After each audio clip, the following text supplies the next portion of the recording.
সেই স্টিকারের বাইরেও দাম নেওয়া যেমন হচ্ছে, আবার বিভিন্ন রকমের আমরা দেখছি যে জুতার ক্ষেত্রেও তাই এরকম হচ্ছে। রঙের পরিবর্তন আনার জন্য এটা হাইড্রোজ ব্যবহার করা হয়ে থাকে। আফজল শুজ এক দর, তাহলে আপনার কাছে আফজলেরটা রাখা দরকার ছিল, যদি এটা বুঝান। আর যেহেতু ভ্যারাইটিস হয়ে গেছে তাহলে এটা লেখার দরকার ছিল এক দর।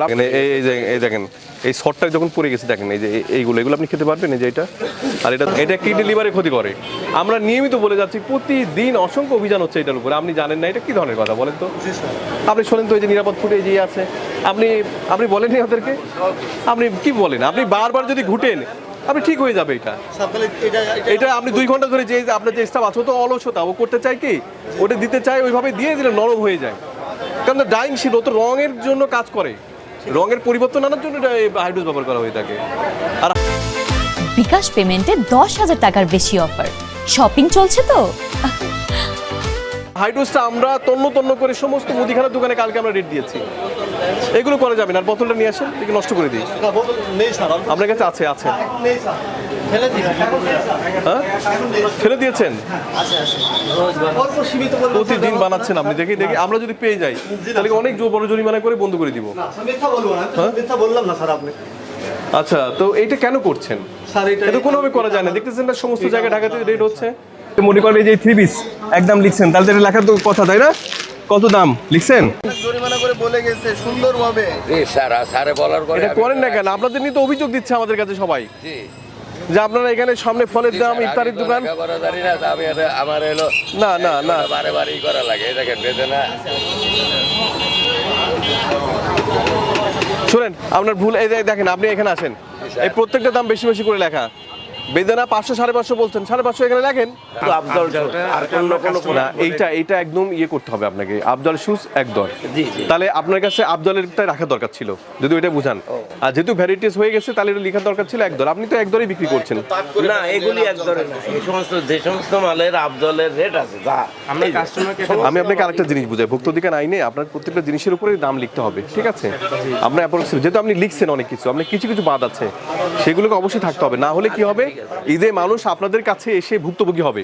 কারণ ও আমাকে এটা বলছে 850, আমি দেখতেছি এসে দেখে আরেকটা দাম।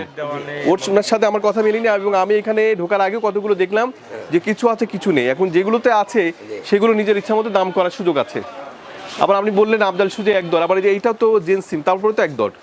এটা যে দাম দেয় সেটা দাম মনে করছে। হ্যাঁ, এটা কি করে বুঝাবেন? এটা কি করে বুঝাবেন এর দাম কত, কেনা কত, আর পাবলিকের কাছে কত নেবেন আপনি?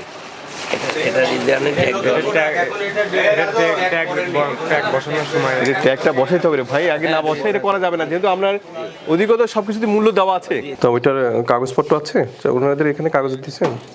আর না, এটা কোম্পানিতে রেখে দিবেন, কারণ এটা হচ্ছে যে আপনারা যেটা এটা ঈদের আগে যদি সবাই এরকমভাবে শুরু করা যায়, তাই না? তাহলে তো মানুষ তো বিভ্রান্ত হবে, সব রকম বিভ্রান্ত হবে।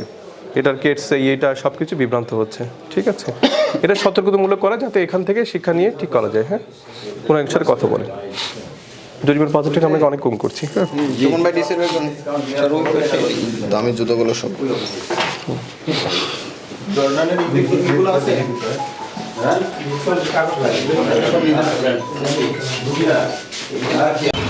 আজকে আমরা সকাল থেকে বিভিন্ন জায়গায় আমরা অভিযান পরিচালনা করছি। ঈশ্বরদীর বিভিন্ন রকমের বাজারে আমরা এখানে দেখতে পেয়েছি পচা ছত্রাকযুক্ত খেজুর, এবং সেখানে আমরা 2টা প্রতিষ্ঠানকে জরিমানা করেছি। এবং আমরা এর বাইরেও আমরা দেখতে পেয়েছি যে জুতা বা কাপড়ের দোকানে স্টিকার লাগিয়ে সেই স্টিকারের বাইরেও দাম নেওয়া যেমন হচ্ছে, আবার বিভিন্ন রকমের আমরা দেখছি যে জুতার ক্ষেত্রেও তাই এরকম হচ্ছে। তো সেরকম আমরা এরকম 6টা প্রতিষ্ঠান, মোট 9টা প্রতিষ্ঠানকে আমরা আজকে 36,000 টাকা জরিমানা করেছি।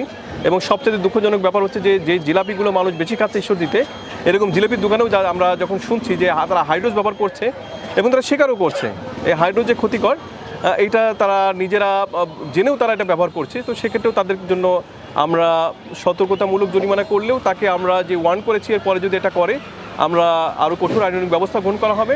এবং এর বাইরেও ঈশ্বরদীতে আমরা এই নিয়মিত তদারকি অব্যাহত থাকবে। এবং কেউ যদি এই ধরনের ব্যত্যয় ঘটান, কেউ যদি ঈদের সামনে করে, রোজাকে সামনে রেখে যদি এরকম নতুন করে জামার উপরে বা কাপড়ের উপরে একদল লিখে যদি বেশি দামের চেষ্টা করেন, বা জুতা স্যান্ডেলের উপরে বা পচা খেজুর আমদানি করেন, তাদের বিরুদ্ধে আমরা কঠোর আইনানুগ ব্যবস্থা গ্রহণ করব। তো তদারকি অব্যাহত থাকবে ঈশ্বরদীতেও, এবং এই ক্ষেত্রে আমরা কোনো রকম কোনো ছাড় দিব না। ধন্যবাদ।